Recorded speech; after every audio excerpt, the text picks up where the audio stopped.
Case study 4 Lal Bahadur Shastri राष्ट्रीय प्रशासन अकादमी लबासना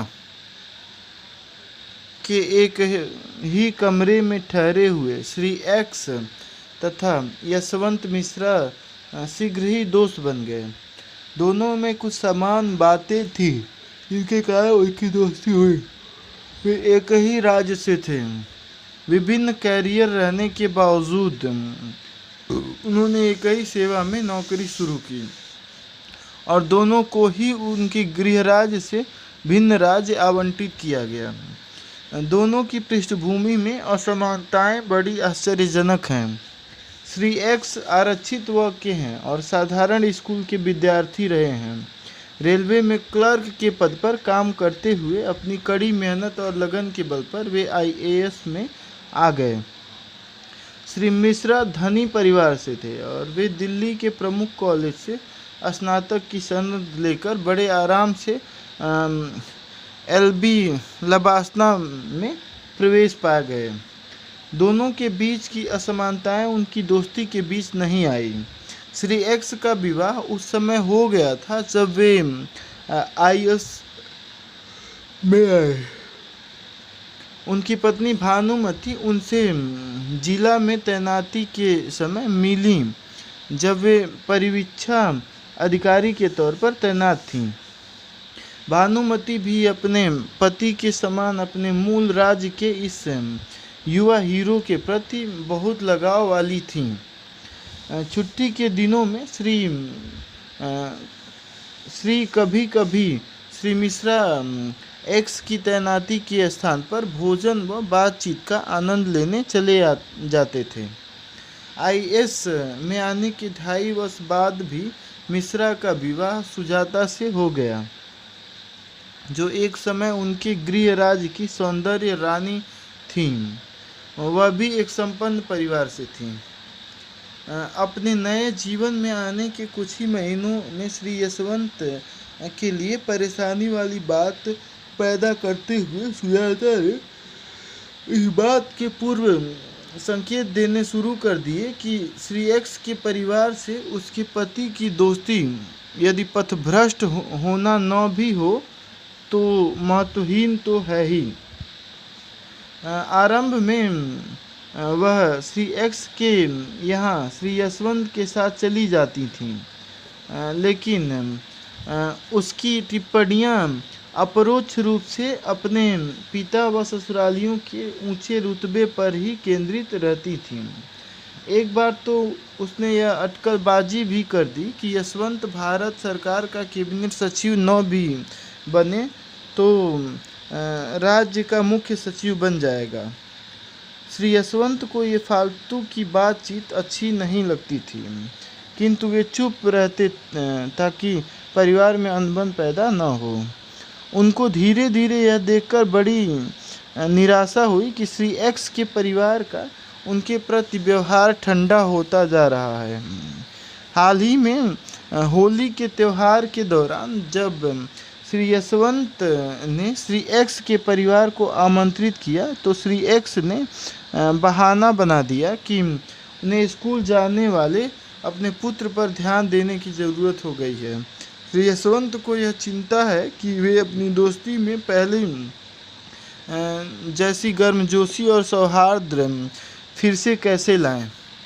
प्रश्न: आपके विचार से समस्या की जड़ क्या है? श्री एक्स तथा उनकी पत्नी को श्री यशवंत व सुजाता से ईर्ष्या होने लगी। लोगों के जीवन के अलग अलग होने के कारण से उनकी दोस्ती का उत्साह समाप्त हो गया हो।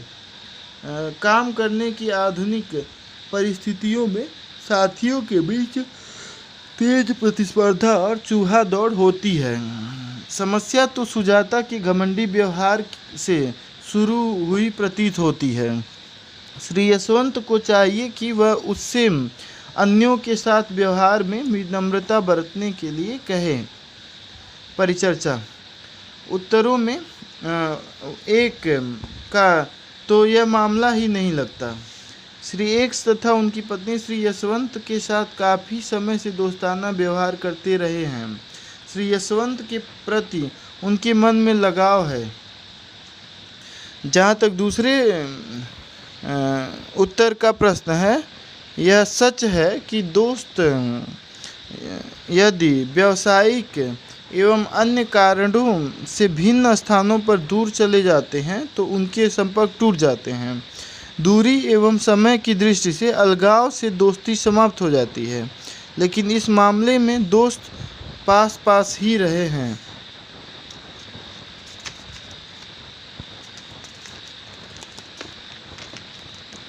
जैसा कि तीसरे उत्तर में लिखा है कि कभी कभी व्यवसायी जीवन में दूसरों से आगे निकल जाने की ललक प्रतिद्वंदिता को पैदा करती है। जब लोगों के बीच प्रतिद्वंदिता विकसित हो जाती है तो उनमें वास्तविक दोस्ती नहीं रहती। लेकिन करियर की इस अवस्था में दोनों दोस्त प्रतिद्वंदिता वाली स्थिति में नहीं हैं। अधिक संभावना इस बात की है कि यह समस्या श्रीमती मिश्रा के अहम के कारण पैदा हुई है। उसमें यह भाव इसलिए आया है कि वह सुंदर है और एक स्टार पति की पत्नी है, जिसे छोटी आयु में ही सेवा में आने का बड़ा लाभ मिला है। इस अहम और घमंड की अभिव्यक्ति उनके श्री एक्स के परिवार के साथ बातचीत एवं व्यवहार में सामने आई होगी। इससे दोनों ही ज़्यादातर जन्म से हुए अपने धर्मादायों में अंतर के बारे में सचेत हो गए होंगे। यदि लोग अनुभव करते हैं कि उनके ध्येय भिन्न भिन्न हैं और जीवन में उनका स्टेटस असमान है, तो सामान्य प्रतिक्रिया यही होगी कि वे एक दूसरे से बचने लगें। इस प्रकार बचना अपर्याप्तता या हीन भावना को व्यक्त करने का एक रास्ता है। संभवतः यही कारण है कि श्री एक्स का परिवार श्री मिश्रा के परिवार के प्रति ठंडा पड़ रहा है। श्री यशवंत व सुजाता को श्री एक्स के साथ सामान्य तौर से व्यवहार करना चाहिए। पैसे, करियर और स्त्री की सुंदरता के बारे में बात करने से कठोरता से बचना चाहिए। बातचीत ऐसी कुछ गतिविधियों के बारे में ही होनी चाहिए जिसका आनंद दोनों ने साथ साथ लिया हो, ताकि अच्छी यादें ताज़ा हो सकें। अभी भी देर नहीं हुई है, किंतु यशवंत की दोस्ती की पहले की स्थिति पाने के लिए कुछ विशेष प्रयास करने पड़ेंगे। मामला 5 यानी कि केस 5वां। कुमारी वंदना सुब्रमण्यम IAS ऐसे परिवार से हैं जहां बड़ी सख्त नैतिक व धार्मिक अभिवृत्ति है। वह हिंदू बहुल जिले के जिला मजिस्ट्रेट हैं, जहां ईसाई आबादी भी काफ़ी है। जिला मुख्यालय में केवल एक ही अच्छा टाउन हॉल है, जो जिला मजिस्ट्रेट के अधीन संपदा विभाग के नियंत्रण में है। हर साल ईस्टर त्यौहार हॉल में मनाया जाता है। इस साल ईस्टर का त्यौहार हिंदुओं के प्रसिद्ध त्यौहार के साथ पड़ गया तथा दोनों ही वर्गों ने उसी हॉल की मांग की है। पहले हिंदू इस त्यौहार को एक धार्मिक सामाजिक सेवा संस्थान के परिसर में मनाते थे, किंतु इस साल उस हॉल का नवीकरण हो रहा है। प्रश्न प्रशासनिक सोच के हिसाब से उनका क्या निर्णय होना चाहिए? उन्हें दोनों में से किसी को भी जगह किराए पर नहीं देनी चाहिए। उन्हें यह आदेश पारित कर देना चाहिए कि यह हॉल भविष्य में किसी भी धार्मिक वर्ग को किराए पर नहीं दिया जाएगा। उन्हें यह हॉल हिंदुओं को किराए पर दे देना चाहिए, ताकि वे जिले में आबादी के कहीं बड़े भाग का प्रतिनिधित्व करते हैं। इसे ईस्टर के लिए किराए पर दे दें, जैसा कि पहले किया करते थे। परिचर्चा। इस संदर्भ में कार्यवाही 1 तथा 2 अति प्रतिक्रिया होगी, केवल इसलिए कि एक खास दिन दो त्यौहार एक साथ पड़ रहे हैं, जिला मजिस्ट्रेट को घबराना नहीं चाहिए और भावी आवंटनों पर रोक नहीं लगा देनी चाहिए। कार्रवाई 3 में बराबरी के सिद्धांत का पालन नहीं किया गया है। हर साल ईसाई लोग अपनी सांस्कृतिक गतिविधियां उस हॉल में करते हैं, अतः उस विशेष परिस्थिति के कारण हिंदुओं की ओर से आई मांग को मान लेना और ईसाइयों से अन्यत्र जाने के लिए कहना सही नहीं होगा। उन्हें प्रतिष्ठित पूर्व उदाहरण का पालन करना चाहिए।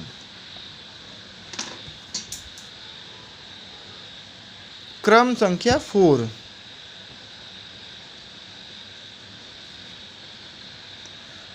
वाली कार्रवाई सही है। यदि हिंदू लोग शिकायत करते हैं तो उन्हें पहले की चल रही व्यवस्था के पालन का पक्ष लेने के लिए कारण बताए जाने चाहिए। जिला मजिस्ट्रेट हिंदू सम्मेलन के लिए उपयुक्त स्थल तलाशने में अपनी स्थिति का प्रयोग कर सकती हैं। मामला 6। लक्ष्मण सिंह ने हाल ही में इंटरनेट साइट से एक महंगी घड़ी खरीदी है। उसे अपना चेक डाक से भेजना था, किंतु उससे पहले घड़ी उसे भेज दी गई। यद्यपि वह चेक भेजना सचमुच भूल गया था। इससे बढ़कर यह हुआ कि उसे घड़ी कुरियर द्वारा मिली, जिसके पैकेज पर भुगतान किया गया का स्टिकर लगा था। क्वेश्चन: इस मामले में लक्ष्मण सिंह के सामने क्या विकल्प हैं? तत्काल भुगतान कर दें। दूसरा, कंपनी से पता लगाएं कि उसे घड़ी किसी स्कीम के तहत दी जा रही है और जब कंपनी कहे तो वह भुगतान कर दें। मामले को भूल जाएं। भुगतान किया गया वाला स्टिकर अपने पास रखें और जब कंपनी उसे भुगतान मांगे तो उसके आधार पर विवाद पैदा करें। परिचर्चा: लक्ष्मण सिंह को यह भुगतान तुरंत करने की ज़रूरत नहीं है। वहीं कंपनी की एक गलती के कारण अभी इसकी मांग नहीं की गई है। दूसरा विकल्प सबसे उपयुक्त है। निश्चित रूप से कंपनी के किसी कर्मचारी से गलती हुई है, इससे भ्रांति पैदा हो गई है। कंपनी को लिखने से लक्ष्मण सिंह स्थिति को साफ कर सकता है। वह जानता है कि उसे भुगतान करना है, वह यह गलती कंपनी के ध्यान में लाएगा। लक्ष्मण सिंह फिलहाल मामले को अनदेखा कर सकता है, लेकिन देर सबेर कंपनी को गलती पता चलेगी और वह इससे भुगतान मांगेगी। अतः यह कोई समझदारी का काम नहीं है। अंतिम विकल्प पूर्णतः अस्वीकार्य है। लक्ष्मण सिंह को कंपनी को भुगतान से वंचित रखने के लिए एक गलती का सहारा नहीं लेना चाहिए। यद्यपि वह विवाद खड़ा कर सकता है, लेकिन वह यह सिद्ध नहीं कर सकेगा कि उसने भुगतान कर दिया है। मामला 7। आप मुंबई में एक भीड़-भाड़ वाले उपनगरीय स्टेशन में हैं। जब आप टिकट वाली खिड़की से टिकट लेकर प्लेटफार्म की ओर तेज़ी से चलने लगे तो साथ वाली दूसरी लाइन में खड़े व्यक्ति ने गलती से आपकी पैंट पर पीक थूक दी। यह आदमी आपका परिचित नहीं है। आप तुरंत ही उससे लड़ने को तैयार हो जाते हैं और उससे पूछते हैं कि उसने ऐसा क्यों किया। यह व्यक्ति हाथ जोड़कर क्षमा मांगता है और कहता है यह उससे अनजाने में हो गया, उसने जानबूझकर ऐसा नहीं किया।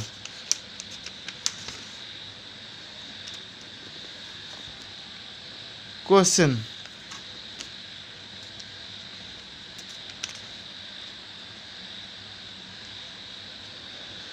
इस स्थिति में आपको क्या करना चाहिए? उससे रेलवे पुलिस के पास चलने के लिए कहें ताकि औपचारिक शिकायत दर्ज कराई जा सके।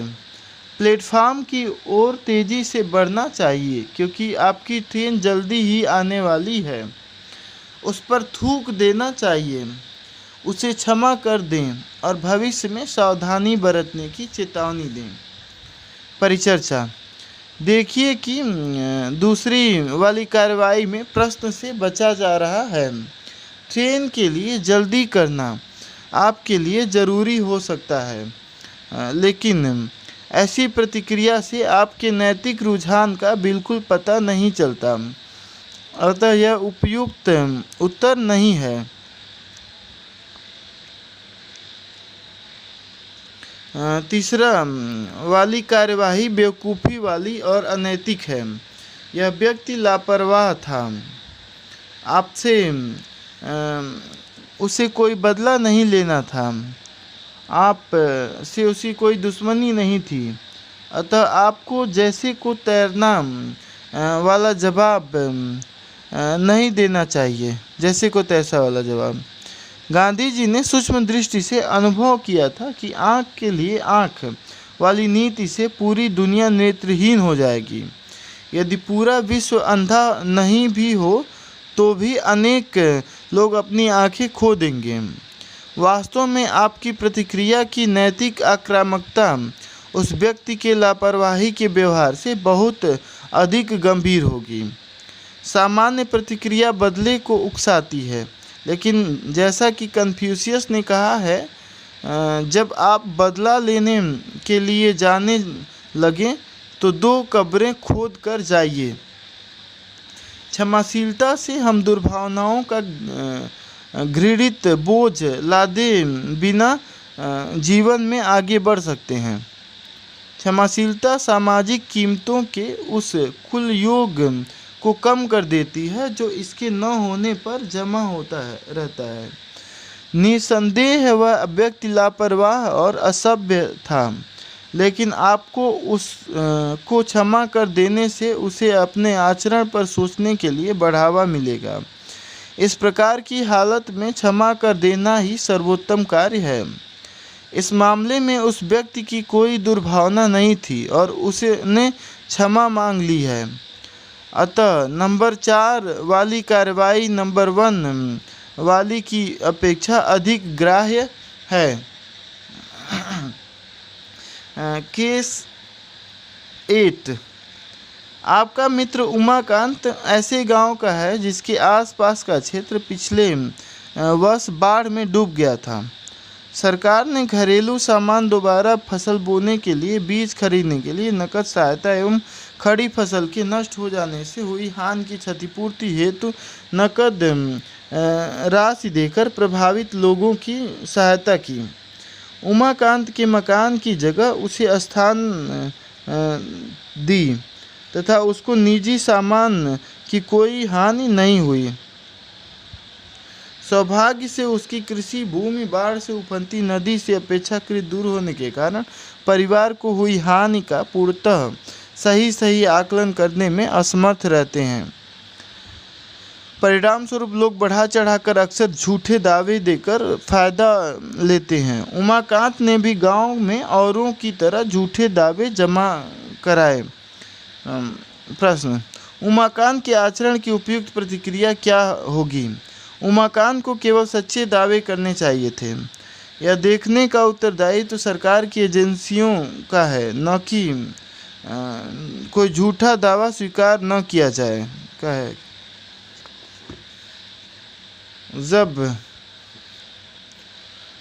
जब हर व्यक्ति व्यवस्था को धोखा दे रहा है, उमाकांत अकेला कुछ नहीं कर सकता। उसे सबके साथ मिल जाना चाहिए। जब कभी भी प्राकृतिक आपदाएं आती हैं तो सरकारें सस्ती लोकप्रियता पाने के लिए सहायता देती हैं। उन्हें लाभों को कम कर देना चाहिए। परिचर्चा: पहला विकल्प सही है। वस्तुतः नैतिक जिम्मेदारी की भावना आदमी के अपने मन में से उपजती है। नैतिक मूल्यों का एक स्रोत हमारी चेतना है।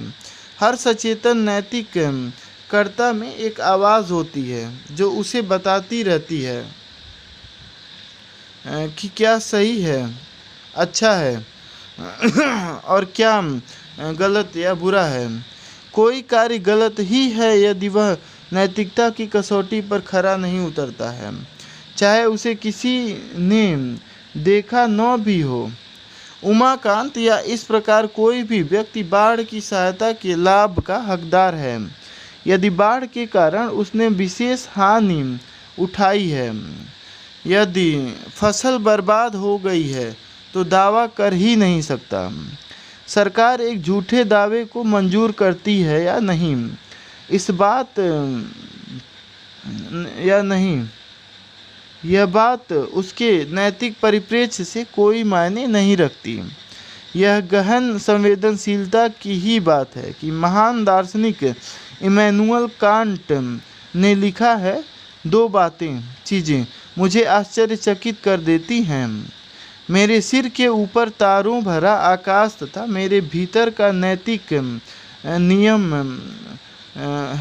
यानी कि कानून। व्यक्ति को अपनी चेतना की आवाज़ के प्रति चैतन्य रहना चाहिए। जानबूझकर या अनजाने ही उमाकांत यह गलत धारणा पाले हुए है कि इस काम में उसकी नैतिक जिम्मेदारी इस कारण नहीं बनती क्योंकि सरकारी तंत्र से यह आशा की जाती है कि वे विवरणों की जांच के बाद ही भुगतान का आदेश पारित करेंगे। यदि अधिकारियों ने अपना काम करने की परवाह नहीं की है तो वे ही इसके लिए जिम्मेदार हैं, वह नहीं है। उमाकांत द्वारा इस आधार पर अपने अनुचित आचरण को उचित ठहराना भी गलत है कि उसके गांव में इसी प्रकार के हालात वाले से सभी लोग यही काम कर रहे हैं। हम इसे अनौचित्य का बैंडवैगन कह सकते हैं। बैंडवैगन व्यवहार वह आचरण है जो दूसरों की नकल कर बनता है। इसमें इस बात को नहीं देखा जाता कि आचरण स्वयं में सही है या गलत। लोकप्रियतावाद से सामाजिक पथभ्रष्टता पैदा होती है और यह हमारे देश में आम बात है। हर व्यक्ति सरकारी योजनाओं का लाभ लेना चाहता है, चाहे उस पर संबंधित शर्तें लागू होती हैं या नहीं। दूसरे का व्यवहार वहीं तक नकल करने योग्य होता है जहाँ तक वह अनुकरणीय है। कन्फ्यूशियस ने इस बात को बहुत अच्छे ढंग से कहा है, यदि मैं दो अन्य लोगों के साथ चल रहा हूँ तो उनमें से प्रत्येक मेरे अध्यापक गुरु का काम करेगा। मैं एक की अच्छी बातों को ग्रहण कर लूँगा और उनका अनुकरण करूँगा तथा दूसरे की बुरी बातें भी ले लूँगा और अपने में उन्हें सुधारूँगा। यह सत्य कि सरकारें बड़े पैमाने पर सहायता देती हैं, ऐसी सहायता का दुरुपयोग करने का औचित्य नहीं बन जाता। इस मामले में लाभों की मात्रा का नैतिक दृष्टि से वांछित आचरण से कोई संबंध नहीं है। अब हम लोग यहाँ से चैप्टर 8 स्टार्ट करेंगे। नीति शास्त्रीय तार्किकता व नैतिक दुविधाएं। परिचय। हम अपने निजी कार्यालयों और सामाजिक जीवन में जो निर्णय लेते हैं वे अपेक्षाकृत सीधे साधे होते हैं। वे रूटीन और आदतन प्रतिक्रियाओं और पद्धतियों पर आधारित होते हैं। उनमें नैतिकता के प्रश्न नहीं होंगे, लेकिन यदि हुए तो उन पर लागू नैतिक मानदंड सरल और स्पष्ट होंगे। इसके विपरीत नैतिक दुविधाएं ऐसी परिस्थितियां हैं जिनमें निर्णय में दो या अधिक नैतिक सिद्धांतों में टकराव होता है। इन परिस्थितियों में नैतिककर्ता जिन्हें निर्णय लेने हैं अपने आप को असमंजस दुविधा में पाते हैं, क्योंकि उन्हें दो नैतिक मानदंडों में से एक को चुनना है और दोनों बराबर की स्थिति के हैं। यदि नैतिककर्ता N1 को चुनता है तो उसे N2 को छोड़ना पड़ेगा, और यदि उसे N2 को चुनना है तो N1 को छोड़ना होगा। अन्य शब्दों में निर्णय में दो नैतिक मानदंडों के बीच सौदा करना पड़ेगा। हम इस अध्याय में इसी विषय की चर्चा करेंगे। इस विषय को हम 4 भागों में समाविष्ट करेंगे। नैतिक परिस्थितियों की परिभाषा, नैतिक मानदंड जिसमें टकराव हो सकता है, नैतिक टकरावों को हल करने के ढंग तथा नैतिक दुविधाओं को हल करने की पद्धतियाँ। नीतिपरक परिस्थितियाँ।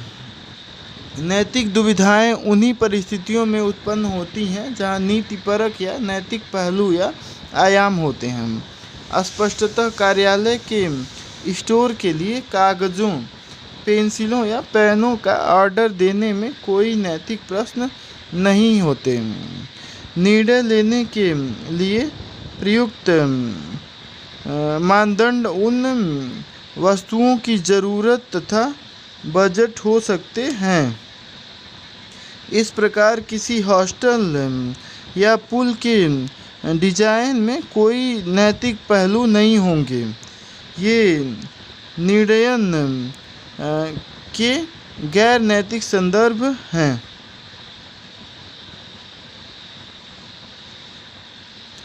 वे कौन सी विशेषताएं हैं जो एक परिस्थिति को नीतिपरक पहलू प्रदान कर देती है? एक सामान्य उत्तर यह है कि सही और गलत के मुद्दों वाली परिस्थितियां नीतिपरक परिस्थितियां हैं। नैतिक दार्शनिकों ने नीतिपरक परिस्थितियों को अधिक सही ढंग से परिभाषित किया है। एक ऐसी परिभाषा के अनुसार नीतिपरक परिस्थितियों में ऐसे कार्य व निर्णय होते हैं जो नैतिककर्ता के चयन और इच्छा शक्ति पर आधारित होते हैं और जो अन्य लोगों को पर्याप्ततः प्रभावित करते हैं। इसके अलावा नीतिपरक परिस्थितियों को ऐसे मानदंडों, मानकों और कसौटियों या सिद्धांतों द्वारा भी परिभाषित किया जाता है जो निर्णय के मार्गदर्शन होते हैं। नैतिक मानदंड या मानकों में शामिल है न्याय संगति, ईमानदारी, न्याय, सत्यनिष्ठा, सच्चाई, उदारता। कुछ लेखक न्याय तथा अधिकारों पर जोर देते हैं। एक नैतिक परिस्थिति में सीधे तथा सुस्पष्ट रूप से नैतिक मानकों या सोच विचार मानदंडों शामिल रहता है। डेनिस पी विटमर एक नीतिपरक परिस्थिति को अनिवार्यतः इस प्रकार परिभाषित करता है जिसमें आयाम प्रासंगिक हैं और कुछ चयन करने में उस पर विचार किया जाना चाहिए जिसका अन्यों पर सभी प्रभाव पड़ेगा। रेस्ट के अनुसार नैतिक आयाम वे मानदंड तथा सिद्धांत हैं जो यह तय करने के लिए बेसिक मार्ग निर्देश उपलब्ध कराते हैं कि मानव हितों में टकरावों को कैसे निपटाया जाता है तथा समूहों में एक साथ रहने वाले लोगों के आपसी लाभ को अधिकतम किया जाता है। नैतिक निर्णय की प्रक्रिया। परिस्थिति को नैतिक आयाम देने वाले कारकों को परिभाषित करने के पश्चात हमें 3 और पहलुओं पर विचार करने की ज़रूरत है। पहली, नैतिक परिस्थितियों में निर्णय की प्रक्रिया है। दूसरे, नैतिक मानदंड हैं जो लागू होने लगते हैं, उन पर विचार किया जाना है। अंत में हमें देखना है कि कैसे सरकारी कर्मचारी तथा निर्णय लेने वाले अन्य लोग नैतिक दुविधाओं को संभालते हैं। जब प्रशासकों को नैतिक परिस्थितियों में अनिश्चित का सामना करना पड़ता है तो वे असमंजस में पड़ जाते हैं कि नैतिक दृष्टि से क्या ठीक हो सकता है और क्या जिम्मेदार निर्णय हो सकता है। इस मामले में वे आदर्शक सिद्धांत, निर्णयन मॉडलों और निर्णयन प्रक्रिया से मार्गदर्शन पा सकते हैं। आदर्शक या आदेशात्मक सिद्धांत यह निश्चय करने में सहायक होता है कि क्या किया जाना है तथा कार्य का सही ढंग क्या है। सरकारी कर्मचारी जिम्मेदार होते हैं और उन्हें अपने निर्णयों को राजनैतिक अधिकारियों व जनता को उचित सिद्ध करना होता है। अतः वे अपने निर्णयों के लिए तर्कड़ा व सिद्धांतों की खोज में रहते हैं और उन्हें इनके विस्तृत विश्लेषण के लिए मार्ग निर्देश देते हैं और इसे बुद्धिपरक बनाते हैं। यह सिद्धांतों का लागू होना ही है। मानक तथा मानदंड किसी निर्णय भविष्य कथनीय बनाता है। मानकों या सिद्धांतों के मार्ग निर्देश के बिना निर्णय मनमाना, मनमौजी और भविष्य कथनीयताहीन बनाता है। प्रशासक इस अभियोग के विरुद्ध अपनी रक्षा कर सकते हैं कि उन्होंने निर्णय लेने में गलत सिद्धांतों का प्रयोग किया, लेकिन वे ऐसे किसी भी निर्णय को बचाव नहीं कर सकेंगे जो किसी आधार पर नहीं टिका है। निर्णयन के अनेक मॉडल हैं। वे अपनी सोच तथा अपने द्वारा रेखांकित समस्याओं के तत्वों में उठाए जाने वाले कदम या प्रक्रिया और निर्णयन का मार्ग निर्देश करने वाले मानदंड मॉडलों में एक दूसरे से मिले हुए प्रतीत होते हैं, लेकिन जहाँ तक संभव हो सके हमें उन्हें अलग अलग रखना चाहिए। टेरी कूपर ने नैतिक निर्णयन को एक चरणों वाले सीरीज का रूप दिया है, जो समस्याओं को जानने से शुरू होता है और उसके हल होने पर समाप्त होता है। यद्यपि उसका योजना कष्टतः मॉडल बहुत यथार्थवादी नहीं हो सकता, फिर भी यह परिस्थिति को सरल बौद्धिक विश्लेषणात्मक फ्रेमवर्क ढांचे में रखने में व्यवहारिक प्रशासकों की मदद कर सकेगा। निर्णय लेने के चरणों पर ध्यान देते हुए निर्णयकर्ता उपयुक्त नैतिक मानकों को चुनने के लिए आज़ाद हैं। प्रक्रिया में कोई निश्चित नैतिक मानदंडों का पूर्वानुमान नहीं होता है। नैतिक समस्या का प्रत्यक्ष ज्ञान या पहचान ही इसके हल की ओर पहला कदम है। प्रशासक नैतिक पहलुओं को देखने में असफल रह सकते हैं। यह असफलता उनके व्यक्तित्व, अपर्याप्त नैतिक विकास और इस अनुभूति से पैदा होती है घटनाओं पर उनका नियंत्रण नहीं है और वे उनके क्रम को प्रभावित नहीं कर सकते हैं। केस 1, हम नैतिक निर्णयन में उठाए जाने वाले कदमों को दिखाने के लिए एक सरल उदाहरण का प्रयोग करते हैं। किसी जिले में पंचायत ने अंशकालिक विद्या सहायकों को प्राइमरी स्कूलों में पढ़ाने के लिए नियुक्त किया।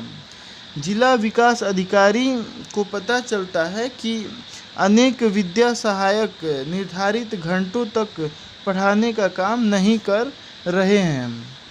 यह नैतिक मुद्दा क्यों है? क्योंकि विद्या सहायक कारनामे का उल्लंघन कर रहे हैं या अपना वचन तोड़ रहे हैं।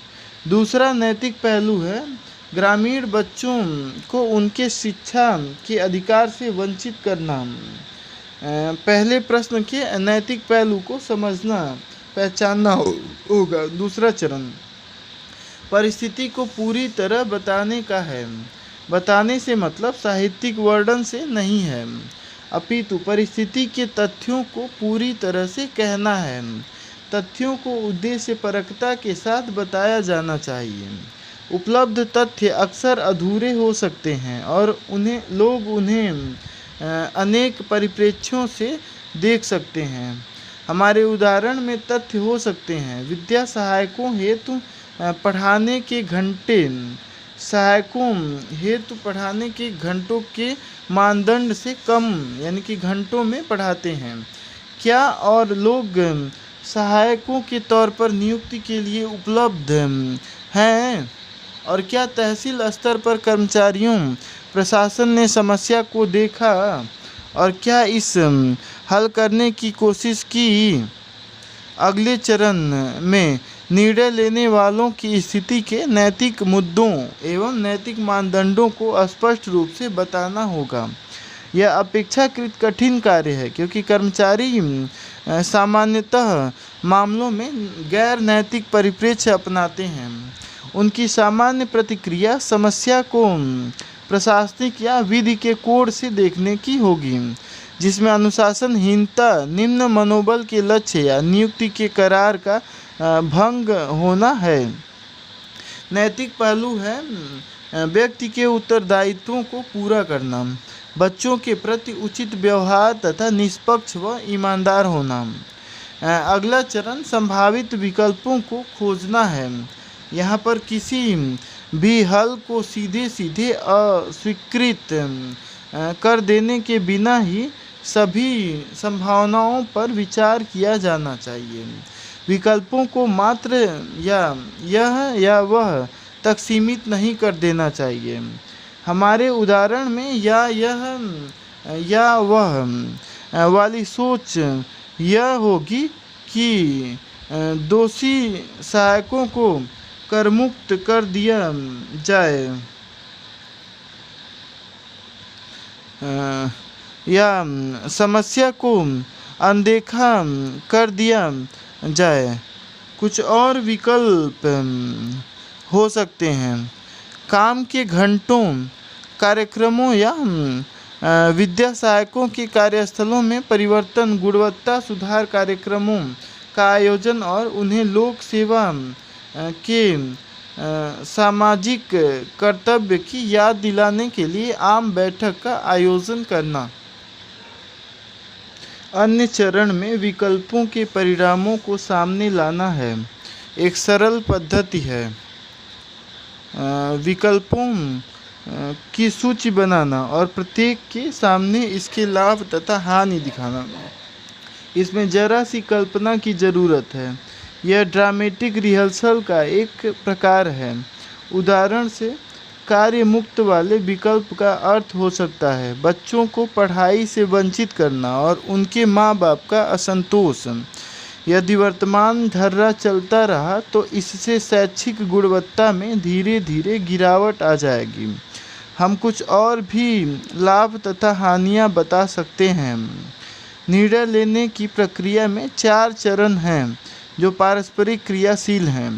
प्रत्येक विकल्प में व्यावहारिक नैतिक सिद्धांतों का पता लगाना, उस सीमा का विश्लेषण करना जहाँ तक प्रत्येक विकल्प आलोचना को सहन कर सकता है, उस सीमा पर विचार करना जिस तक उच्चतर नैतिक सिद्धांत परिस्थिति पर लागू होते हैं, उस सीमा की जांच करना जिस तक प्रत्येक विकल्प निर्णय लेने वाले की छवि को प्रतिभाषित करता है। तीसरे चरण में विचार किया जा सकता है कि विद्या सहायकों के बारे में कौन सा निर्णय सर्वाधिक उपयोगी होगा या सभी संबंधितों के लिए अच्छा होगा। अंतिम चरण का मतलब यह नहीं है कि निर्णय लेने वाले की जनसंपर्क छवि बढ़ानी पड़ेगी, लेकिन निर्णय में उसकी नैतिक सोच निकलनी चाहिए। उपरोक्त चरणों के आधार पर अंतिम निर्णय किया जाता है। वास्तविक जीवन में व्यक्ति चरणों का उपरोक्त क्रम नहीं भी अपना सकता है। सामान्य शब्दों में कहा जाए तो जन प्रशासकों को विशेष रूप से जन नीति बनाने में नीति के विभिन्न विकल्पों के नैतिक पहलुओं को स्पष्ट करना होगा। उन्हें उन नैतिक मानदंडों को भी प्रकाश में लाना होगा जिनके साथ नीति के विकल्प मेल खाते हैं या मेल नहीं खाते हैं। हाँ, यह जरूर है कि गणतांत्रिक व्यवस्था में राजनैतिक कार्यकारी की बात ही सर्वोपरि होती है। अंतिम चरण समस्या का समाधान है, किंतु व्यावहारिक परिस्थितियों में निष्कर्ष मुश्किल से ही आदर्श हो सकता है। यह कर्तव्यों व अधिकारों के बीच अच्छा संतुलन प्रस्तुत नहीं करेगा या इष्टतम परिणामों को देगा। यह संभवतः कुल मिलाकर अवांछनीय से अधिक वांछनीय है। तकनीकी दृष्टि से ऐसे हल इष्टतम नहीं अपितु संतोषप्रद होते हैं।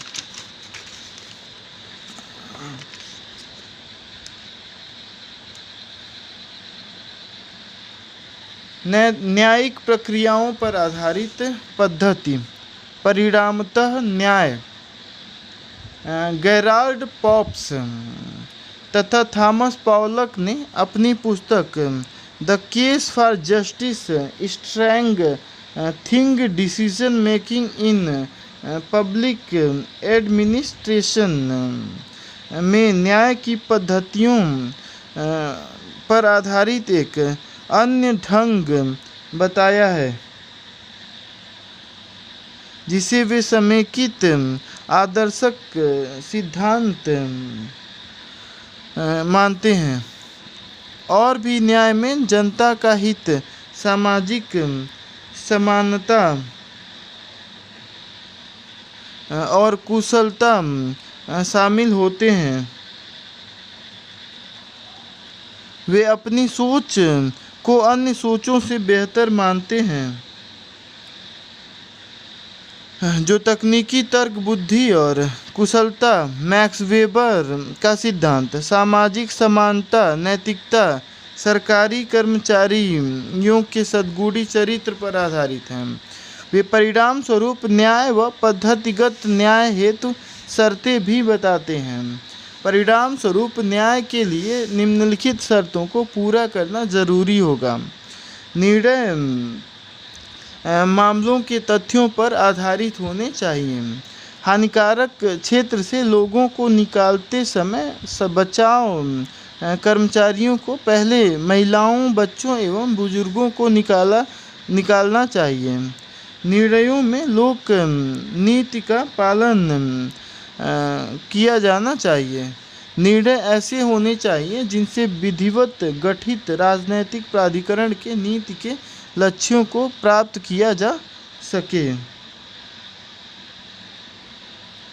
निर्णयों में न्याय को औपचारिक सिद्धांतों को भंग नहीं करना चाहिए। अतः किसी पर भी कोई दंड उसे अपना मामला प्रस्तुत करने का अवसर दिए बिना या उसे यह बताने का अवसर दिए बिना नहीं दिया जाना चाहिए कि उसे कोई दंड क्यों न दिया जाए। निर्णयों में नियमों के कठोर पालन तथा स्वविवेक के प्रयोग के बीच संतुलन रहना चाहिए। नियमों में यह सुनिश्चित किया जाता है कि निर्णय वस्तुगत सोच से लिए जाते हैं तथा निजी पूर्वाग्रह एवं पक्षपात से रहित होते हैं। चूँकि नियम सभी संभव आकस्मिकताओं को कवर नहीं कर सकते,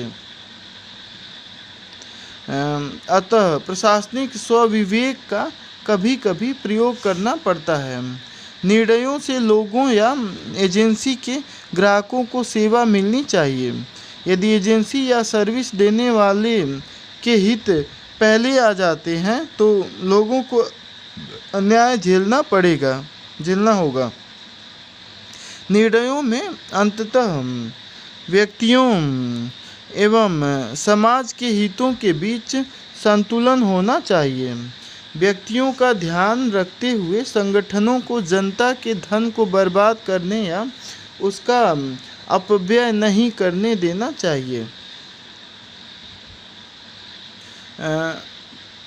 मामला 2। सुमन जिला पंचायत में आदर्शवादी विकास अधिकारी था। जिले में कार्यभार संभालने के बाद उसने इसकी सामाजिक व आर्थिक स्थिति का अध्ययन किया। उसने योजनाओं के अनेक कागजात पढ़े और जिले के सामाजिक व आर्थिक मानदंडों का अध्ययन किया। उसने पाया कि सिंचाई, फसल विविधीकरण और उद्योग की दृष्टि से यह जिला अन्य जिलों से अपेक्षाकृत बेहतर स्थिति में है, लेकिन इसके सामाजिक संकेतक लक्षण बहुत खराब थे, जिनमें ऊंची शिशु मृत्यु दर, उच्च मातृ मृत्यु दर और स्त्रियों में साक्षरता की कमी शामिल थी। इस विश्लेषण के आधार पर सुमन ने सोचा कि सामाजिक क्षेत्र में बड़े निवेश इन समस्याओं को सुलझाने में सहायक होंगे। पंचायत एक चुना हुआ निकाय था।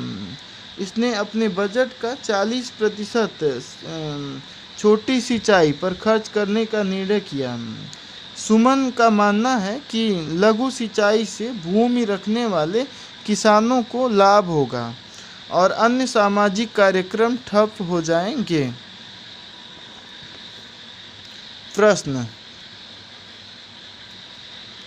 इन परिस्थितियों में सुमन को क्या करना चाहिए? उसे अधिकारियों से कहना चाहिए कि वे किसी बहाने पैसों को गुप्त रूप से कल्याण कार्यक्रमों की ओर मोड़ दें। उसे पंचायत के निर्णय का अनुसरण करना चाहिए। उसे पंचायत के चुने हुए कर्मचारियों से इस मामले पर चर्चा करनी चाहिए एवं सामाजिक क्षेत्र को अधिक प्राथमिकता देने की ज़रूरत के प्रति उन्हें मनाने की कोशिश करनी चाहिए। उसे स्वयं को आर्थिक असमानताओं तथा ग्रामीण समाज के अधिकार ढांचे के अनुरूप ढाल लेना चाहिए। परिचर्चा। सामाजिक क्षेत्र में उच्चतर खर्च को पाने की कोशिश में सुमन को अनुचित साधनों का प्रयोग नहीं करना चाहिए।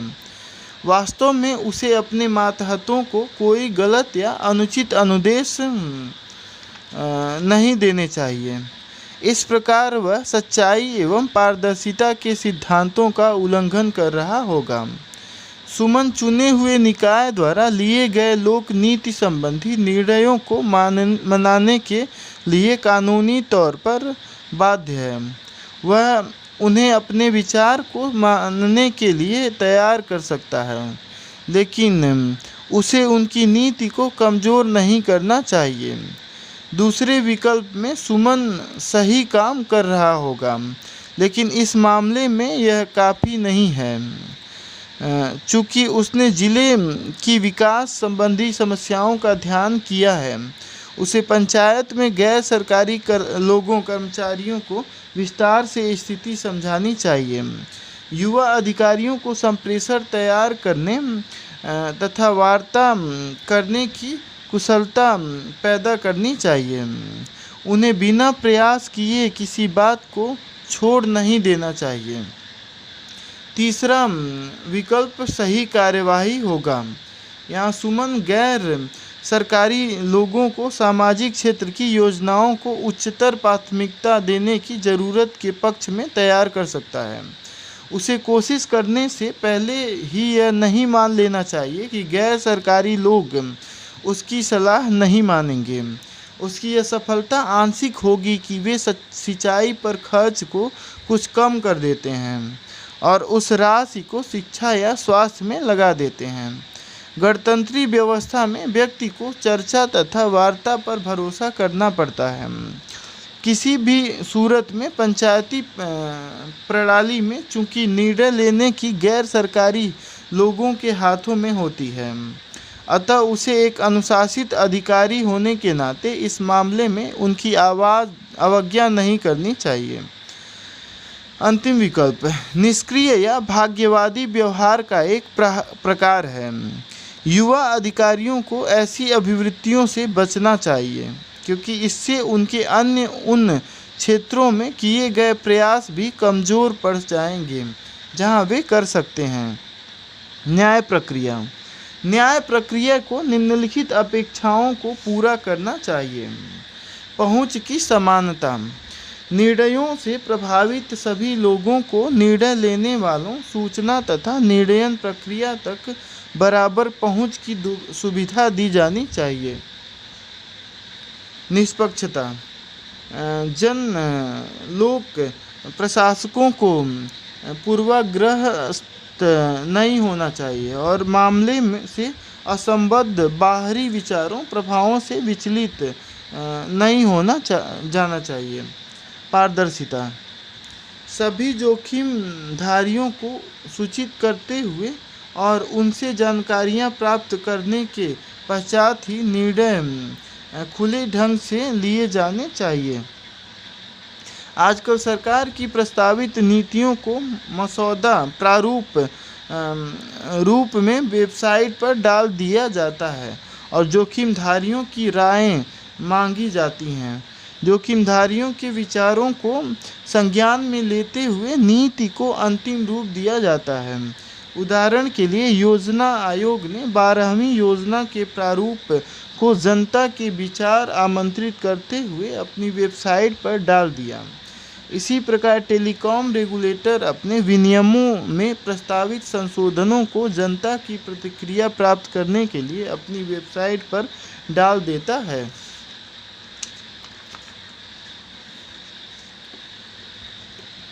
कुशलता।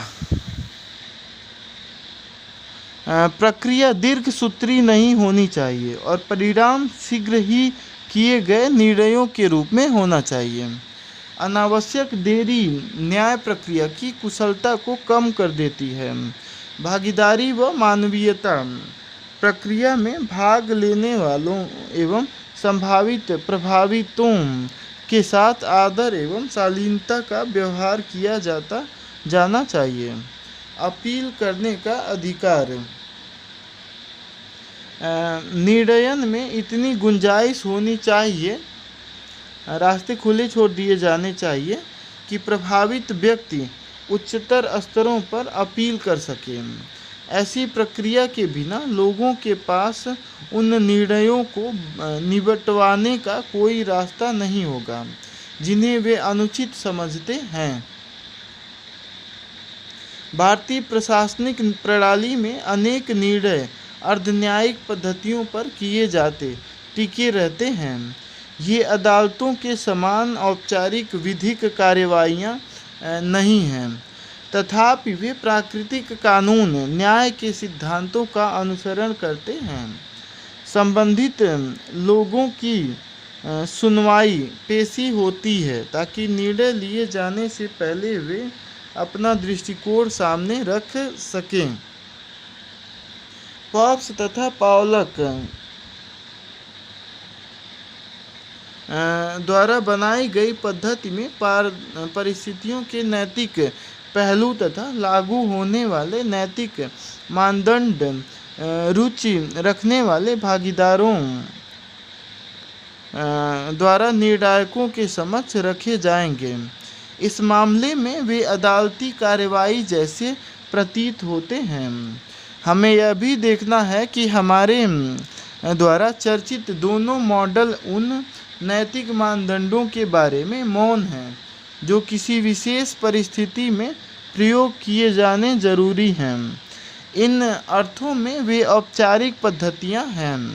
किसी प्रस्तुत मामले में संबंधित नैतिक मानदंड या पैमाने को चुनने का काम निर्णय लेने वालों का है। हमने कुछ का उल्लेख पहले किया है। नीति शास्त्रीय दुविधा। हमने नैतिक निर्णयन की जिन दो पद्धतियों की चर्चा की है उनसे प्रशासनिकों को नैतिक यानी नीति शास्त्रीय दुविधा वाली स्थितियों से बाहर निकलने में मदद मिलेगी। जैसा कि हमने देखा, नैतिक दुविधाएं ऐसी परिस्थितियां हैं जिनमें दो या अधिक बराबर पसंद महत्व के नैतिक मानकों के बीच टकराव हो जाता है। निर्णयन के टेरी कूपर के प्रासंगिक नैतिक मूल्यों में से एक चरण में समस्या मूलक स्थिति से सरोकार रखने वाले नैतिक मूल्यों को सावधानी से देखना पड़ता है और भी समस्या के संभव वैकल्पिक हलों पर विचार करते हुए उनके आधारभूत नैतिक मानकों को सुस्पष्ट किया जाना चाहिए। इन प्रक्रियाओं से हलों की संचेतन स्वीकार्यता प्राप्त हो सकेगी जो नैतिक दुविधाओं में महत्वपूर्ण होते हैं। पॉप तथा पावलक ने जिस प्रक्रिया पद्धति का प्रस्ताव किया था उस निर्णयन पद्धति से जोखिमधारियों को उन वैकल्पिक नैतिक दृष्टिकोणों को प्रस्तुत करने में मदद मिलती है जिन पर निर्णयों को लेने से पहले प्रशासकों द्वारा विचार किया जाएगा। नीति शास्त्रीय नैतिक दुविधाएं। प्रथम दृष्टया सिद्धांत। 20वीं शताब्दी के प्रसिद्ध दार्शनिक W.D. रॉस नैतिक मुद्दों पर दुविधाओं की खोज कुछ खास प्रथम दृष्टया कर्तव्यों के बीच टकरावों में करते हैं। प्रथम दृष्टया कर्तव्य सामान्यतः स्वीकार्य नैतिक सिद्धांत होते हैं। प्राइमा फेसिया एक लैटिन अभिव्यक्ति है जिसका अर्थ है ऑन फर्स्ट व्यू। ये सिद्धांत उन आरंभिक नैतिक पूर्व प्रकल्पनाओं की ओर इंगित करते हैं कि हमें किस प्रकार नैतिकताओं की तरह क्रियाकलाप करना चाहिए। प्रकल्पनाएं ऐसी पूर्व कल्पनाएं या अनुमान हैं जो किसी भी मामले में की जाती है। प्रकल्पनाएं कानूनी साक्ष्य के नियमों से ली गई तकनीकी अवधारणाएं हैं। अदालतें प्रकल्पना को सच ही मानती हैं यदि उसके विरुद्ध कोई गवाही या साक्ष्य नहीं हो। नैतिक प्रकल्पना का मतलब है कि नैतिक कर्ता को किसी की दी हुई परिस्थिति में एक विशिष्ट तरह से व्यवहार क्रिया करना चाहिए, किंतु यदि प्रकल्पना के विरुद्ध विशेष कारण या औचित्य है तो नैतिक कर्ता प्रकल्पना को अनदेखा उपेक्षा कर सकता है। इस प्रकार यदि पर्याप्त तर्क कारण या औचित्य हैं तो प्रकल्पना निष्क्रिय हो जाती है या नैतिक कर्ता के लिए प्रकल्पना के अनुसार कार्यवाही न करना नैतिक दृष्टि से अनुमत हो जाता है।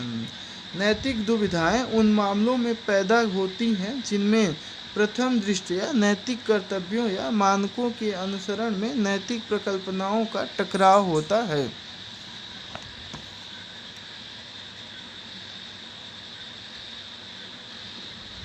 हमने विभिन्न सामान्य मूल्यों का पहले ही उल्लेख कर दिया है। हम यहाँ नीचे 6 प्रथम दृष्टया सिद्धांतों को दोहरा रहे हैं जिनका समर्थन अधिकतर नैतिक दार्शनिक करते हैं।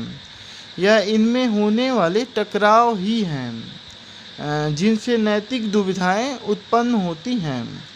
नैतिक प्रश्नों को हल करने के व्यक्ति 6 प्रथम दृष्टया सिद्धांतों का प्रयोग कर सकता है। इसके अतिरिक्त इन सिद्धांतों का प्रयोग परस्पर सिद्धांतों के रूप में नैतिक दुविधा को सुस्पष्ट रूप से निश्चित करने में भी किया जा सकता है। ईमानदारी का सिद्धांत। सामान्यतः हम सच बोलते हैं और दूसरों से भी यही आशा करते हैं। अपने अंतर्भूत मूल्य के अलावा सच बोलना उपयोगितावादी कार्य भी करता है, क्योंकि सही सूचना का आदान प्रदान मानवीय समाज में प्रभावी सामूहिक गतिविधि का आधार है। यदि किसी समूह में हर आदमी से झूठ बोलता है तो किसी भी लक्ष्य के लिए किए जाने वाला सामूहिक कार्य असंभव हो जाएगा। ये स्त्री कैलाश व चंदन दोनों मित्र हैं, दोनों निजी क्षेत्र में कार्यरत हैं। कैलाश ने कुछ वस्त्र निर्माण कंपनियों में विपणन विभाग में कार्यानुभव प्राप्त किया। इस अनुभव के मद्देनज़र कैलाश ने कई ब्रांडों के लिए एक रिटेल स्टोर खोलने की योजना बनाई। भुवनेश्वर में पहला स्टोर खोलने के बाद उसने अपने व्यापार को अन्य केंद्रों में विस्तार करने की योजना बनाई, परंतु योजना में अवरोध उत्पन्न हो गया तथा उसे धन की आवश्यकता थी। चंदन के साथ वार्तालाप के दौरान कैलाश ने अपनी समस्या बताई तथा उसे चंदन से किसी प्रकार की सहायता की उम्मीद नहीं थी। वास्तव में वह तो मित्रवत अपनी योजना चंदन को बता रहा था, परंतु चंदन अति क्रियाशील हो गया तथा कल्पनाओं में बह गया। कैलाश की योजना सुनने के पश्चात उसे लगा जैसे समस्त भारत में उनकी दुकानें खुलेंगी तथा जिनमें तेजी से माल बिकेगा तथा सफलता उनके कदम चूमेगी। उसने सोचा कि विपणन के प्रतिनिधि माल को तीव्रता से बेच सकते हैं। उसने सोचा उसे इसमें भागीदारी करनी चाहिए तथा अवसर को चूकना नहीं चाहिए, परंतु इसके पास धन का अभाव था। वह जानता था कि परिवार की ओर से उसे इतनी बड़ी राशि प्राप्त नहीं हो सकती। उसकी पत्नी अल्पव्ययी है तथा वह पुत्रियों की शिक्षा व विवाह आदि हेतु धन को बचाना चाहती है तथा जितना हो सके बचाती है। न तो उसके माता पिता और न ही उसकी पत्नी के माता पिता उन्हें धन के रूप में सहायता प्रदान करने की स्थिति में हैं। इन सबके बावजूद चंदन जल्दीबाजी में वायदा करता है कि वह उसका व्यापारिक साझीदार बनेगा तथा आवश्यक शेष पूंजी का योगदान करेगा। कैलाश को सुखद आश्चर्य होता है, परंतु वह चंदन को बताता है कि उसे धन राशि 6 सप्ताह में चाहिए, वरना बैंक ऋण प्राप्त करना व अन्य प्रकार के वित्त की व्यवस्था करना असंभव होगा। दुर्भाग्यवश चंदन आवश्यक धन का प्रबंधन नहीं कर पाता। बैंक शेयर, जमाओं, स्वर्ण व जमीन जायदाद के अभाव में चंदन को ऋण देने से इनकार करते हैं। इस प्रकार चंदन द्वारा निर्धारित आवश्यक धन का इंतजाम न कर पाने के कारण कैलाश को अत्यधिक कठिनाई का सामना करना पड़ता है। प्रश्न: समस्या में बताई गई स्थिति में चंदन को क्या कर देना चाहिए था? उसे उपक्रम में शामिल नहीं होना चाहिए था। वह उपक्रम में शामिल हो जाता, लेकिन कैलाश को समय रहते अवगत करा देता कि वह राशि नहीं जुटा पाएगा।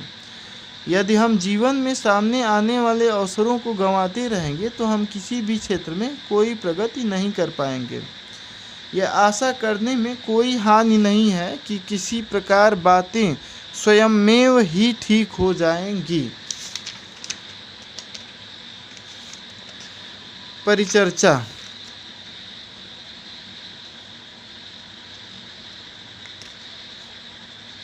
इस मामले में पहला विकल्प सर्वश्रेष्ठ है। चंदन के पास उपक्रम में डालने के लिए कोई साधन नहीं है, क्योंकि उसके माता पिता एवं ससुराल वालों के पास भी साधन नहीं है। उसके पास राशि एकत्र करने का कोई साधन नहीं था। ऐसी परिस्थिति में यथार्थवादी होना बेहतर है और उन कुछ चीज़ों, बातों को जाने देना चाहिए जो व्यक्ति की पहुंच से बाहर की हों। दूसरा विकल्प उचित लग सकता है, लेकिन वास्तव में ऐसा नहीं है। इसमें जरा सी भी उम्मीद रखना व्यर्थ है, क्योंकि यह भली प्रकार स्पष्ट है कि चंदन किसी भी तरह से राशि नहीं जुटा पाया। तीसरा विकल्प काल्पनिक है। वित्तीय साधनों के अभाव में कैलाश का उपक्रम एक वास्तविक अवसर नहीं है। उदाहरण के लिए, एक विद्यार्थी के लिए परीक्षा एक वास्तविक अवसर है जो उसके कैरियर को आगे बढ़ा सकता है। अंतिम विकल्प हमेशा अवास्तविक है।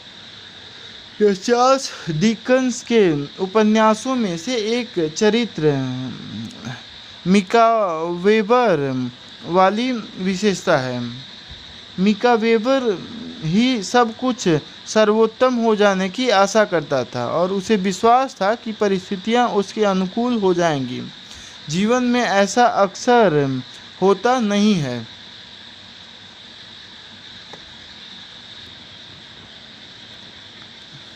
केस 4।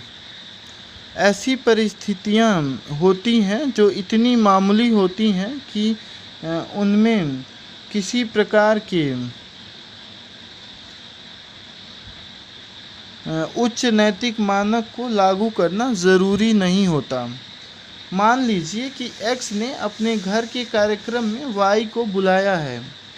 X का निवास शहर से बहुत दूर किसी उपनगर में है।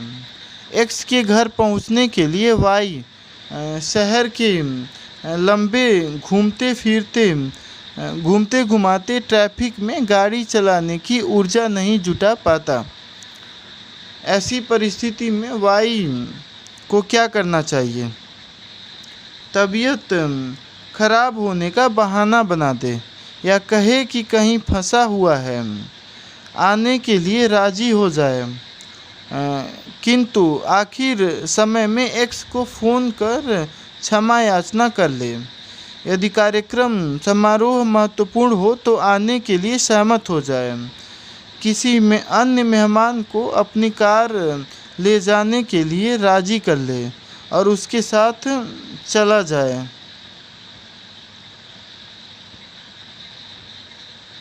परिचर्चा। नंबर 1 में X की भावनाओं को ठेस नहीं पहुंचाने के लिए Y दिखावा करता है कि वह अस्वस्थ है।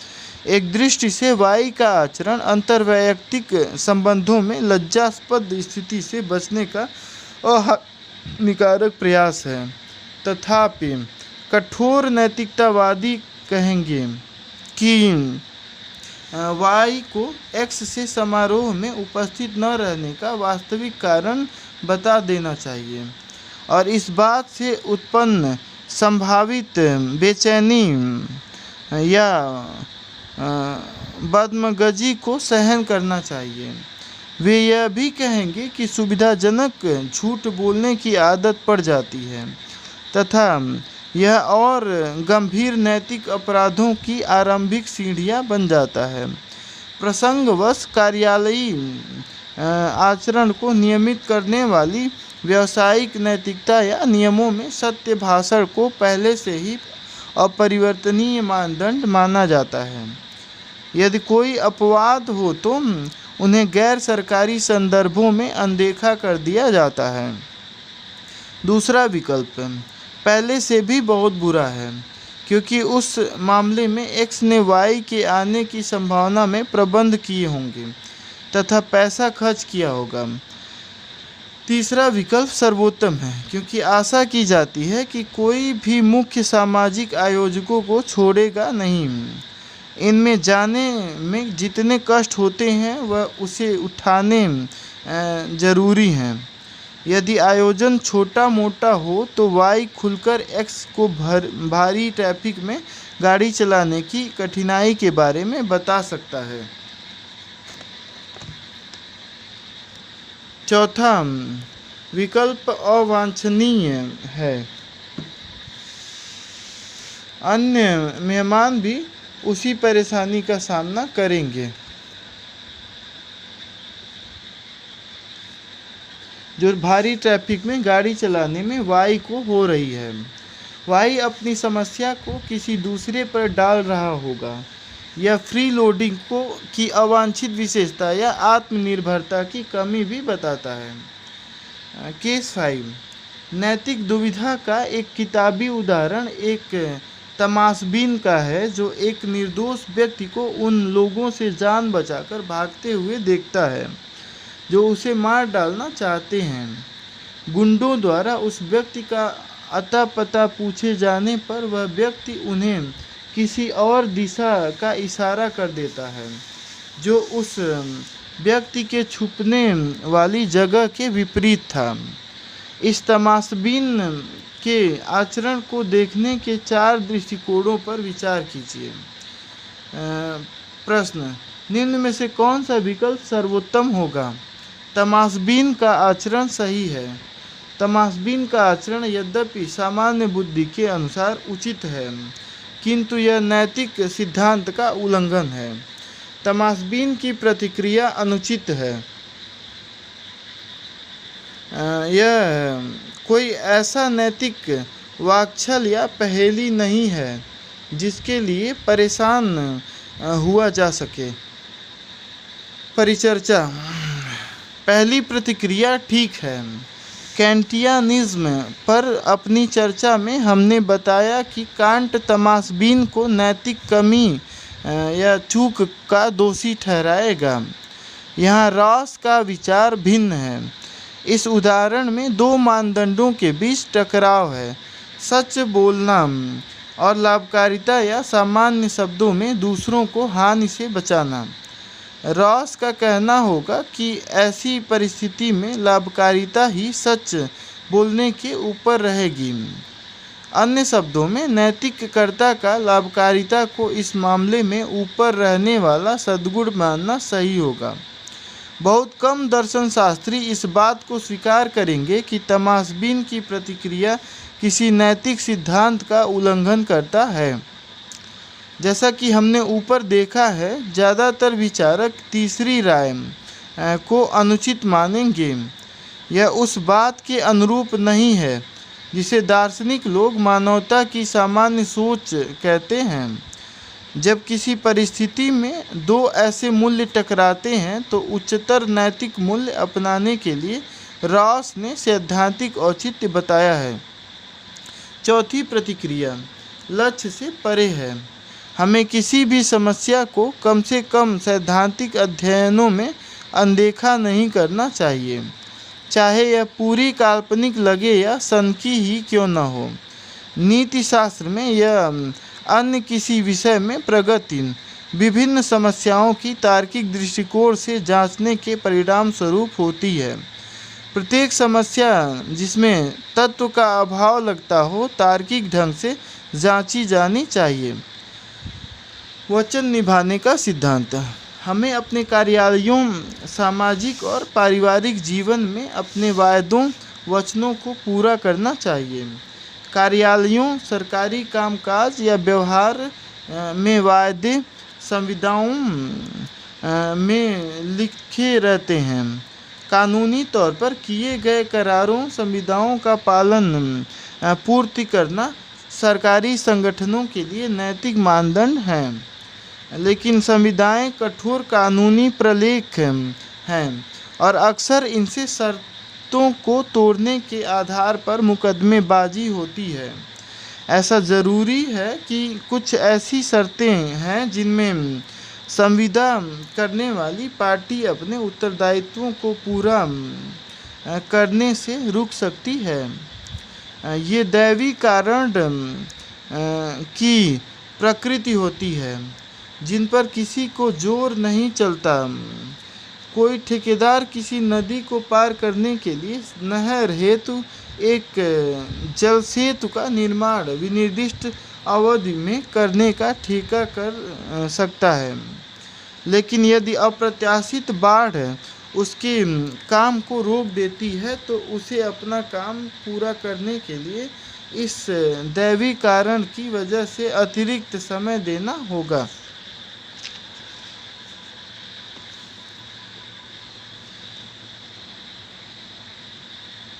साधारण जीवन की परिस्थितियों में वायदा पूरा करने, वचन निभाने संबंधी दो बातें प्रासंगिक हैं। पहली है कि वायदा क्या है तथा दूसरी यह कि कब नैतिककर्ता का वायदा खिलाफी करना उचित होगा। वायदे का एक स्पष्ट रूप किसी के द्वारा सीधा कथन है कि वह कुछ करेगा। मान लीजिए कि एक्स ने वाई से वायदा किया कि वह एक वर्ष तक उसकी कॉलेज फीस का भुगतान करेगा। यदि बाद में एक्स इस बात से मुकर जाता है तो यह स्पष्ट तौर पर वायदा तोड़ना होगा। सामान्य बुद्धि की बात यह है कि एक व्यक्ति को विशिष्ट कार्य करने के लिए प्रेरित करेगा। यदि एक वायदा तोड़ दिया जाता है तो उस वायदे पर काम करने वाले व्यक्ति की हानि होगी और उसे लज्जित भी होना पड़ेगा। वायदे को पूरा करना ऐसा मत है जो विबंधन के विधिक सिद्धांत को रेखांकित करता है। उदाहरण के लिए किसी मामले में ए द्वारा बी को ऐसा विश्वास दिला दिया जाता है कि वह एक विशेष ढंग से व्यवहार करेगा या एक विशेष स्थिति अपनाएगा। इसके आधार पर बी क्रियाकलाप शुरू कर देता है। उसके पश्चात अपने फायदे की सोचकर ए पहले वाली उस स्थिति से भिन्न स्थिति ले लेता है जो उसने ए को बताई थी। विबंधन के सिद्धांत के कारण ए ऐसा नहीं कर सकता या वह इसे करने से विबंधित है। मानवीय संबंधों में अनेक वायदों को बिना कहे ही मान लिया जाता है या समझ लिया जाता है। माता पिता के लिए यह मान लिया जाता है कि उन्होंने अपने बच्चों की देखभाल करने का वायदा किया है। इसी प्रकार पतियों के लिए माना जाता है कि उन्होंने अपनी पत्नियों की देखभाल करने का वायदा किया है।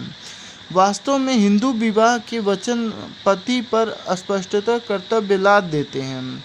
लोगों को अपने वायदों को पूरा करना पड़ता है जब तक कि वे शारीरिक दृष्टि से या अन्य बाध्यकारी कारणों से उनको पूरा करने में असमर्थ न हो जाएं। दूसरों को हानि न पहुंचाने का सिद्धांत है। यह निश्चित रूप से अच्छा है यदि हम दूसरों की मदद करते हैं। कम से कम इतना तो कर ही सकते हैं कि हम दूसरों को हानि न पहुंचाएं। हानि में दोनों आ सकते हैं, शारीरिक पीड़ा हानि और मानसिक पीड़ा। इस नियम का एकमात्र अपवाद वही है जब कि खतरे से स्वयं को बचाने के लिए एकमात्र साधन दूसरों को हानि पहुंचाना रह जाता है। अन्य शब्दों में हम आत्मरक्षा में दूसरों को हानि पहुंचा सकते हैं। उपकारिता का सिद्धांत। यह सिद्धांत परोपकारवादिता के विचार को व्यक्त करने का एक और रूप है। अच्छे के भी हानि के शारीरिक व मनोवैज्ञानिक दोनों ही आयाम विस्तार हैं। अच्छे के शारीरिक आयाम विस्तारों में खाना, स्वस्थ तथा जीवन की सुख सुविधाएं हैं। मनोवैज्ञानिक आयाम विस्तारों में सुरक्षा व प्रसन्नता शामिल है। एक आयाम ऐसा भी है जो भ्रांति पैदा करता है। दूसरों को हानि से बचाने का काम परोपकारितावाद का काम है। यह उन सिद्धांतों में नहीं आता जो नैतिककर्ताओं को दूसरों को हानि पहुंचाने से रोकते हैं। स्वायत्तता का सिद्धांत, यह व्यक्तिगत मानवीय तर्क बुद्धि की स्वतंत्रता है जिस पर कांट ने जोर दिया और जो प्रबोधन आंदोलन का भाग है।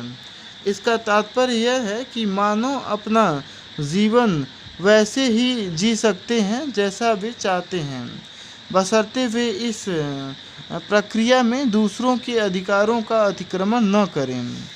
यह मानव के क्रियाकलापों और अभिव्यक्ति की आज़ादी के गणतांत्रिक राजनैतिक मूल्य का एक और रूप है। और भी नैतिक कर्ता होने के नाते हमें लोगों को अपने निर्णय स्वयं लेने की अनुमति देनी होगी और उन्हें अपनी तरह से जीने का अधिकार देना होगा। जहाँ तक वे हमारे अपने अधिकारों के उपयोग में दखलंदाजी नहीं करते हैं। इस स्वतंत्रता के दो पहलू हैं। पहला यह कि जब अकेले ही हमारे क्रियाकलाप हमारे हितों की प्राप्ति के लिए पर्याप्त हैं, अन्य हमारे क्रियाकलापों में दखलंदाजी करने से हटा दिए गए हैं।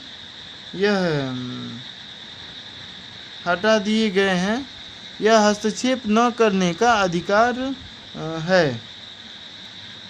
यह हमारे क्रियाकलापों में दखलंदाजी करने से हटा दिए गए हैं। यह हस्तक्षेप न करने का अधिकार है। दूसरा, ऐसी परिस्थितियों में जब हमें अन्यों की सहायता की ज़रूरत पड़ती है, जैसे कि पुराने बीमार के मामले में उसे कुशल चिकित्सक की आवश्यकता है, तो हमारे लाभ के लिए अन्यों द्वारा किए जा रहे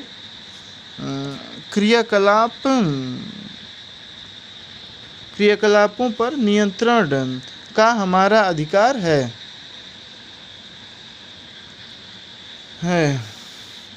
उदाहरण के लिए, रोगों की चिकित्सा हेतु चिकित्सक द्वारा अपनाई जाने वाली पद्धतियों पर रोगी को नियंत्रण का अधिकार है। समानता न्याय का सिद्धांत, यह सिद्धांत इस सामान्य सिद्धांत का एक रूप है कि कानून की नज़र में सब बराबर हैं। यह कांट के कथन का भी अनुसरण है कि नैतिक नियम सार्वभौमिक रूप से लागू होने चाहिए। यहाँ इसका अर्थ यह है कि हम किसी व्यक्ति पर जिस मानक को लागू करते हैं, यह वही मानक है जिसका प्रयोग हम अन्य व्यक्तियों से व्यवहार में करते हैं। इसका यह तात्पर्य नहीं है कि प्रत्येक के साथ बराबर का व्यवहार किया जाना चाहिए। लोग सहवर्ती उत्तरदायित्वों और कर्तव्यों के साथ विभिन्न प्रकार के संबंध रखते हैं।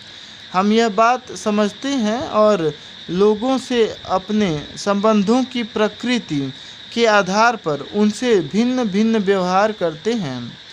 हम अपने बच्चों से वैसा व्यवहार नहीं करते हैं जैसा कि हम यात्रा के दौरान मिलने वाले परिचितों से करते हैं। सिद्धांत का यह तात्पर्य यह है कि कानून एक जैसी स्थिति वाले लोगों के साथ एक जैसा व्यवहार करेगा। प्रत्येक व्यक्ति के साथ उसकी पृष्ठभूमि कैसी भी हो, उसी समान कानूनी मानकों के अनुसार व्यवहार किया जाना चाहिए। हाँ, यह ज़रूर है कि पुलिस का व्यवहार सजा याफ्ता अपराधियों एवं साधारण नागरिकों के साथ एक जैसा नहीं होगा, लेकिन वे क्या या कौन हैं, इस बात की चिंता किए बिना ही वही एक ही कानूनी मानक लागू होंगे। नैतिक दुविधाएं तथा प्रथम दृष्टया सिद्धांत, 6 प्रथम दृष्टया सिद्धांतों का उपयोग नैतिक प्रश्नों को सुलझाने हेतु किया जा सकता है। साथ ही उन सिद्धांतों का उपयोग विरोधाभासी के रूप में नैतिक दुविधा को स्पष्टतः परिभाषित किया जा सकता है। मामला 6। मारिया तथा जूली दोनों दोस्त हैं और एक फाइनेंस कंपनी में काम करती है। जूली को पता चलता है कि उसका बॉस अरुणाचलम में जमाकर्ताओं के पैसे की धोखेबाजी करने की योजना बना रहा है। उसने यह बात मारिया को बताई। जूली अरुणाचलम के प्रति वफादार है और इसलिए उसकी योजना किसी को बताना नहीं चाहती थी। मारिया चौकन्नी हो गई कि यदि अरुणाचल अपनी योजना में सफल हो जाता है तो कंपनी की वित्तीय स्थिरता को खतरा हो जाएगा और जमाकर्ताओं को बर्बाद करने के अलावा कर्मचारियों की नौकरी भी खतरे में आ जाएगी। वह साहस बटोरती है और मुख्य वित्त अधिकारी को सूचना दे देती है। इसके बाद कहानी का सुखांत हो जाता है, जिसमें मुख्य वित्त अधिकारी अरुणाचलम के षड्यंत्रों को बेकार कर देता है। प्रश्न: मारिया ने जो किया उसके लिए सर्वाधिक उपयुक्त प्रतिक्रिया क्या होगी? मारिया को पूरे मामले में चुप रहना चाहिए था। मारिया की प्रतिक्रिया पूर्णतः उचित है। मारिया अपनी मित्र के प्रति वफादार नहीं रही।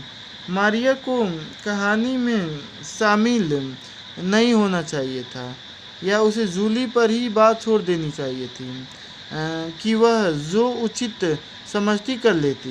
परिचर्चा: यदि मारिया मामलों में चुप रहती तो मुख्य वित्त अधिकारी सुधारात्मक कार्रवाई नहीं कर पाता।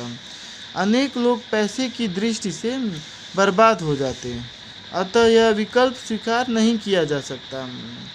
जूलिया की मित्र के तौर पर मारिया का यह कर्तव्य है या उसका स्पष्ट वायदा होना चाहिए कि गोपनीयताएं बनाई रखी जाएंगी और वह उन गोपनीय बातों को किसी को नहीं बताएगी जो जूली उसे बताती है। लेकिन लाभकारिता के सिद्धांत के अनुसार उस पर यह उत्तरदायित्व भी है कि वह जमाकर्ताओं और साथी कर्मचारियों को हानि से बचाए। अतः उसकी दुविधा को वचन पालन और लाभकारिता के सिद्धांतों के बीच टकराव के तौर पर देखा जा सकता है। ऐसी स्थितियों में नैतिक कर्ता को उस नैतिक सिद्धांत का पालन करना पड़ता है जो संभावित हानि से बचने का या उसे न्यूनतम करने का होता है। मारिया की प्रतिक्रिया पूर्णतः उचित है। ऊपर तीसरा पर सुझाए गए विचारों को उचित नहीं ठहराया जा सकता। मारिया को लोगों को हानि से बचाने के उच्चतर उत्तरदायित्व को जूली की गोपनीयता बनाए रखने वाले उस अपने उत्तरदायित्व से ऊपर रखना होगा। मारिया संभवतः संवाद को नियंत्रित नहीं कर सकती या जूली को यह सब कहने से नहीं रोक सकती जो वह कहना चाहती है। वह जूली से मामले की सूचना मुख्य वित्त अधिकारी को देने के लिए कह सकती है, लेकिन हम यह नहीं बता सकते कि जूली ने क्या किया होता। जूली जो चाहे करती रहे। एक बार यदि मारिया को खतरे की जानकारी हो गई तो उसका उत्तरदायित्व है कि वह प्रतिक्रिया करे। मामला 7। वनजाक्षी पुलिस कंट्रोल रूम में एक पुलिस अधिकारी एक भयानक दुर्घटना वाली जगह पहुंचती है। 2 युवा लोग, एक लड़का तथा एक लड़की, बुरी तरह घायल हैं। उन्हें तत्काल ही प्राथमिक चिकित्सा की ज़रूरत है, अन्यथा उनकी चोटें जानलेवा सिद्ध हो सकती हैं। कोई अन्य पुलिस पेट्रोल या एम्बुलेंस इस जगह तत्काल नहीं पहुंच सकती। वनजाक्षी को अपनी पृष्ठभूमि की वजह से पैरामेडिकल ट्रेनिंग प्राप्त है। उसका अनुमान है कि लड़की की हालत ऐसी है कि उसे अकेले वह सुधार नहीं सकती। उसे पहले किस को देखभाल करनी चाहिए, यह उसके लिए कष्टप्रद दुविधा है। समस्या का मूल्यांकन कैसे करेंगे? वनजाक्षी को सिक्का उछालकर तय करना चाहिए कि वह किसकी सहायता करे। वनजाक्षी को पहले लड़के को देखना चाहिए। वनजाक्षी को पहले लड़के को देखना चाहिए क्योंकि लड़के को हमेशा प्राथमिकता दी जाती है। समस्या का कोई स्वीकार करने योग्य हल नहीं है। पहले विकल्प में वनजाक्षी निर्णय को सिक्का की उछाल पर छोड़ देता है। यह शब्दों में कोई नैतिक सिद्धांत लागू नहीं किया जा रहा है। हम कभी भी ऐसे निर्णय का समर्थन नहीं कर सकते जो किसी नैतिक मानदंड पर खड़ा न हो। इस स्थिति में पहले लड़के की मदद करनी होगी क्योंकि यह चयन कम से कम एक जिंदगी तो बचा सकेगा। यदि वह पहले लड़की की मदद करती है तो ऐसा हो सकता है कि दोनों ही मर जाएं। इस प्रकार की स्थिति ट्राइज कहलाती है, जैसे युद्ध के दौरान जिसमें घायल सैनिकों को साधनों की उत्पादकता एवं समय के आधार पर चुना जाता है। इस विकल्प में निर्णय के लिए दिया गया कारण गलत है। कारण का आधार दुर्घटना के शिकार के लिंग वाले विकृत मानदंड हैं। यह विकृत मनोवृत्ति लिंगानुपात में बिगाड़ कर सकता है, बिगाड़ का कारण है जो अनेक राज्यों में देखा जा सकता है। यह सच है कि इस मामले में दुर्घटना में दोनों शिकारों की मदद होनी चाहिए। वनजाक्षी को दोनों की मदद करने की कोशिश करनी चाहिए, लेकिन उसकी मदद से केवल एक ही घायल के बचने की संभावना है। उसे उस लड़के को बचा लेना चाहिए। यही समस्या का समाधान है। नैतिक मानदंड के बीच टकराव। अब तक हमने प्रथम दृष्टया नैतिक सिद्धांतों की रूपरेखा प्रस्तुत की है और यह दिखाने के लिए उदाहरण दिए हैं कि नैतिक दुविधाएं ऐसी परिस्थितियां हैं जिनमें नैतिक मानदंडों के बीच टकराव होता है। अगला प्रश्न उस पद्धति के बारे में है जिसमें हम नैतिक दुविधाओं को सुलझा सकते हैं। W.D. रॉस के अनुसार ऐसी परिस्थिति से नैतिक दृष्टि से जुड़े लागू होने वाले तथ्यों को देखने से किया जा सकता है और तब यह निश्चित किया जाता है कि टकराव वाले प्रथम दृष्टया कर्तव्यों में से किसको प्राथमिकता दी जाए। तब नैतिक कर्ता जिस कर्तव्य को प्राथमिकता देता है वह औरों से ऊपर आ जाता है। इस परिस्थिति में नैतिक कर्ता के लिए यह वास्तविक कर्तव्य हो जाता है। अनेक प्रसंगों में हम अनायास बिना सोच विचार किए ही उचित नैतिक मानक का चयन कर लेते हैं। जैसा कि हमने पहले के तमाशबीन वाले उदाहरण में किया है, वह निर्दोष व्यक्ति को उसका पीछा करने वाले ठगों से बचाने के लिए झूठ बोल देता है। तथापि ऐसी अनेक परिस्थितियां हैं जिनमें अपेक्षाकृत हठीली दुविधाएं हो जाती हैं, जिनमें प्रतिस्पर्धी नैतिक मानकों के बीच में से किसी एक मामलों में कोई मदद नहीं करता। अनेक दार्शनिकों ने नीतिशास्त्री सिद्धांत दिए हैं जिनका उपयोग टकराव वाले नैतिक मानदंडों को सुलझाने में किया जा सकता है।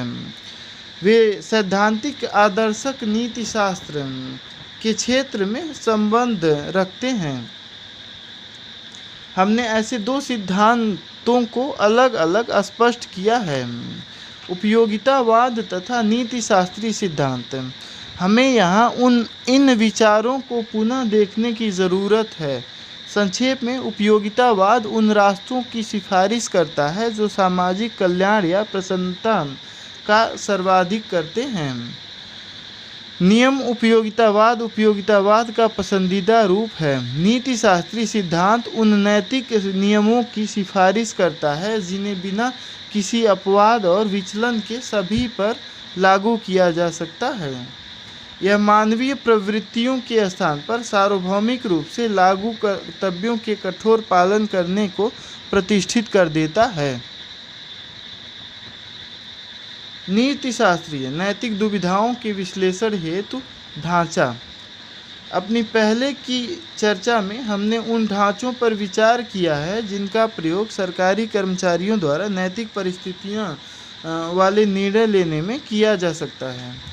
इन ढांचों का उपयोग नैतिक दुविधाओं के लिए भी किया जाता है। अब हम हेराल्ड गार्टनर की पुस्तक एथिक्स फॉर पब्लिक मैनेजर्स में से एक ढांचे की रूपरेखा प्रस्तुत करते हैं।